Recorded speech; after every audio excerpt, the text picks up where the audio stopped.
Bilang panimula naman ng kilos protesta kontra sa SONA ni Pangulong Aquino ngayong araw, magdamag na nag-vigil ang grupong Bayan Southern Tagalog. Meron din silang sariling bersyon ng SONA kung saan ilalahad nilang tunay raw na kalagayang ng Pilipinong hikahos sa buhay.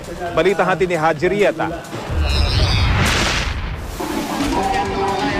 Magdamag na nagsagawa ng vigil ang grupong Bayan Southern Tagalog dito sa bahagi ito ng Old Balara sa Commonwealth Avenue. Dala nilang malaking effigy ni Pinoy kasama si Uncle Sam ng Estados Unidos.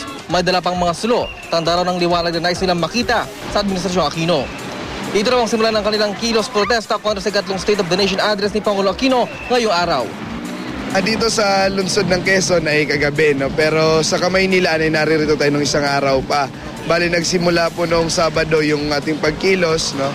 Caravan, tapos nagsanib-sanib yung mga iba't ibang probinsya. Kahirapan sa buhay, mataas na presyo ng langis at mataas na sigil sa edukasyon. Ilan lamang dito sa mga isyong nais nila ipakita. At itong araw, ang tunay na kalagayan ng ating bansa.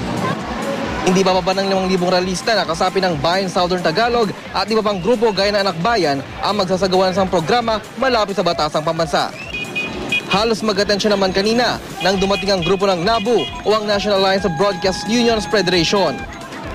Meron ho kami sariling grupo, meron ho kami sariling federasyon. Puro broadcast ho kami. Iba po ang industriya namin, hindi po katulad sa inyo, kaya hindi po tayo magkaaway. Malinaw po yun. Malinaw. To fight corruption, at yung mga anti-labor practices. We're also against sa contractualization at subcontracting. Haji Rieta, GMA News.